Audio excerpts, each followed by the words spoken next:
Good morning, student.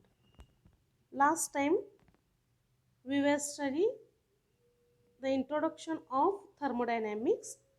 Then next one is the terms used in thermodynamics.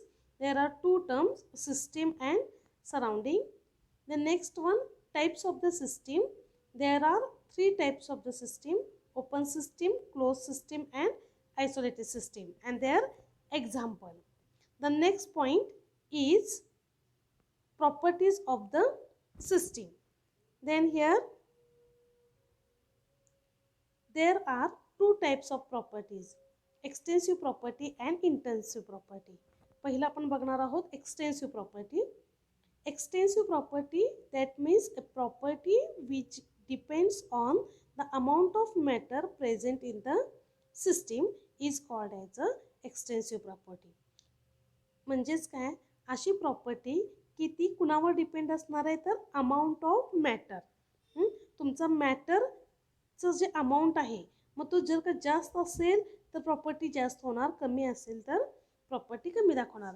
अशी property की जी मॅटरच्या अमाऊंटवर depend आहे त्याला आपण एक्सटेन्सिव्ह प्रॉपर्टी असे म्हणतो. एक्झाम्पल काय आहे त्याचे तर mass, volume, internal energy and heat capacity. For example volume जर का घेतला तर एका ग्लासमध्ये 100 ml वॉटर जर का वावत असेल तर तुम्ही ते मेजरिंग सिलेंडरमध्ये जर का ते टाकलं तर ते मेजरिंग सिलेंडर तुम्हाला 100 ml दाखवणार. त्याच्यामध्ये थोडंसं पाणी आपण वाढवलं तर ॲटोमॅटिक व्हॉल्यूम जास्त दाखवणार, किंवा त्यातलं थोडंसं कमी केलं तर ऑटोमॅटिक व्हॉल्यूम कमी होणार. म्हणजे इथं मॅटर कोण झालं तर वॉटर इज अ मॅटर, आणि जी प्रॉपर्टी आहे ती व्हॉल्यूम आहे. मग ती कशी डिपेंड आहे मॅटरवर तर जेव्हा तुम्ही पाणी कमी करता तेव्हा व्हॉल्यूम पण ॲटोमॅटिकली कमी होतो, म्हणजे ही प्रॉपर्टी झाली व्हॉल्यूम. ओके. आणि मॅटर वाढवलं म्हणजे पाणी तुम्ही ॲड केलं सिलेंडरमध्ये तर ॲटोमॅटिक व्हॉल्यूम काय होणार आहे, वाढणार आहे. That is the property which is depends on the amount of matter is called as a extensive property. त्याच्या अपोजिट आहे intensive property. Second one, intensive property. Property which is independent of the amount of matter in the system is called as a intensive property. म्हणजे जी property depend असते त्याला extensive property म्हणणार, आणि जी property मॅटरच्या अमाऊंटवर independent असते म्हणजे त्याच्यावर अवलंबून असत नाही त्या प्रॉपर्टीला इंटेन्सिव्ह प्रॉपर्टी असं म्हणतात. मग इंटेन्सिव्ह प्रॉपर्टी कोणत्या आहेत तर बघूयात. Example of the intensive property is pressure, temperature, melting point, boiling point, surface tension, viscosity and specific heat. These are the example of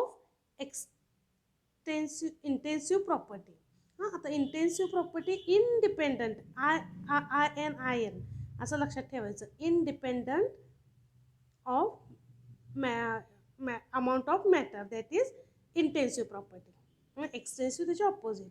आता टेम्परेचर, तुम्ही 10 ml वॉटर बॉईल केलं, बॉइलिंग पॉईंट काय आहे वॉटरचं तर 100 ml, 100 डिग्री सेंटीग्रेड.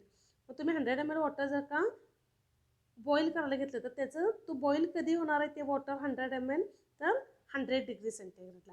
तुम्ही समजा वॉटरची quantity किंवा amount वाढवलं, 100 ml च्या ऐवजी तुम्ही 200 ml वॉटर घेतलं आणि ते बॉईल केलं तर ते बॉईल कधी होणार आहे, कुठल्या टेम्परेचरला होणार आहे तर 100 ml 100 डिग्री सेंटीग्रेडलाच होणार आहे.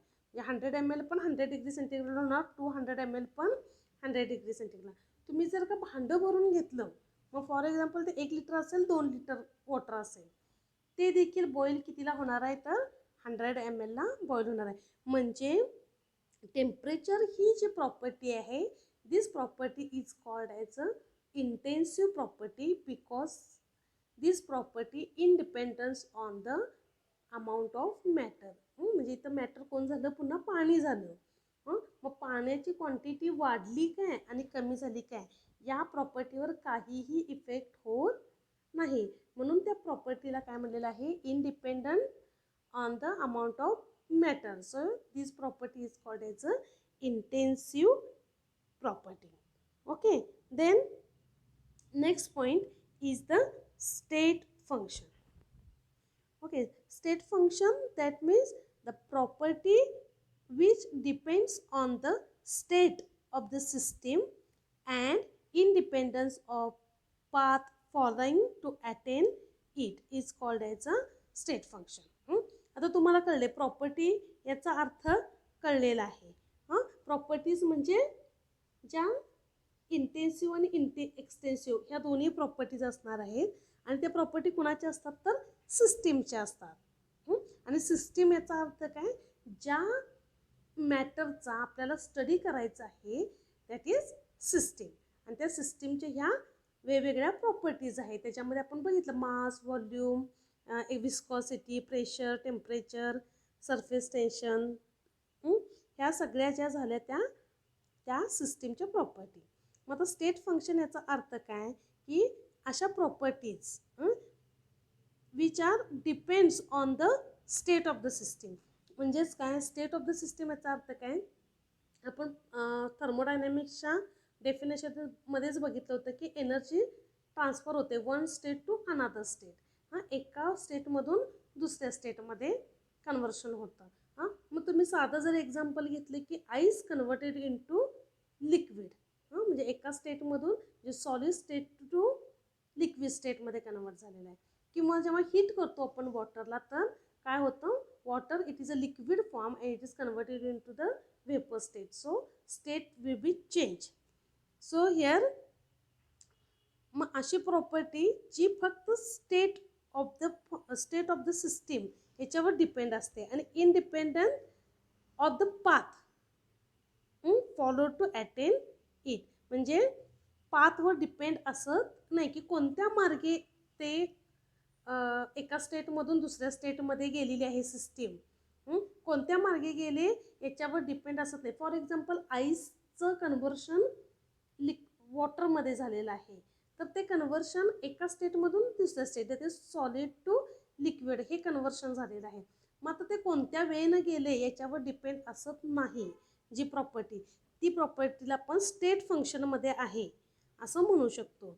म्हणजे आता तुम्ही आईस घेतलेला आहे तर तो नॉर्मल टेम्परेचरला लिक्विडमध्ये कन्व्हर्शन होईल, किंवा तुम्ही आईसला हीट दिलेली आहे आणि 2 मिनटात तो किंवा 1 मिनटात तो कन्वर्ट झालेला आहे लिक्विड स्टेटला. मग तो 1 मिनटात होईल किंवा दिवसभरात होईल, 1 तासात होईल, कसंही त्याचं कन्व्हर्शन झालं तर कोणत्या पद्धतीने झालं त्याच्यावर डिपेंड असणार नाही आहे. दॅट इज मग ती प्रॉपर्टी काय म्हणाले तुम्ही स्टेट फंक्शनमध्ये आहे. मग एक एक्झाम्पल लिहिलेलं आहे बघा तुम्हाला, initial state and final state. पहिली स्टेट आहे a certain amount of a gas is enclosed in a cylinder fitted with movable piston. तर तो काय आहे तुमची इनिशियल स्टेट आहे ती. ओके, ते which has a P1, V1, T1 and N, that is number of moles. The P1 is a pressure at initial state, V1 is the volume at initial state and T1 is the temperature at initial state.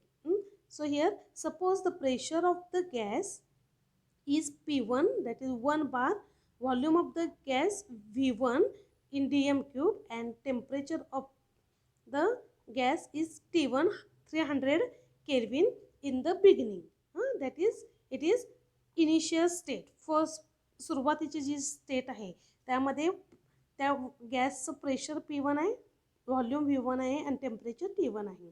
These properties defined as initial state of the system are state function.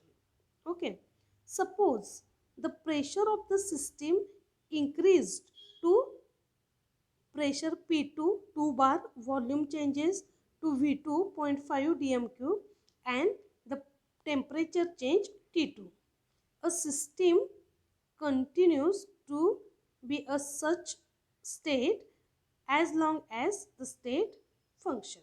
म्हणजे एका स्टेटमधून दुसऱ्या स्टेटमध्ये conversion होतं तेव्हा हा pressure, volume and temperature, number of moles हे state फंक्शनमध्ये आहे असं आपण म्हणणार. So next one is the path function. Path function याचा अर्थ काय, the properties which depends on the path are called as a path function.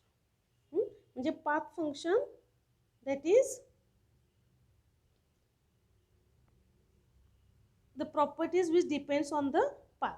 मग अशा प्रॉपर्टीज कुठल्या आहेत, तर work and heat. These are the properties of the properties which is in path function. म्हणजे याच्यामध्ये कोणत्या वेनं कन्वर्शन झाले initial state to final state, कोणत्या कन्वर्शन कोणत्या पद्धतीनं झाले त्याच्यावर डिपेंड असणार आहे, की पाथ फंक्शनवर ते डिपेंड असणार आहे. So it is called as a path function.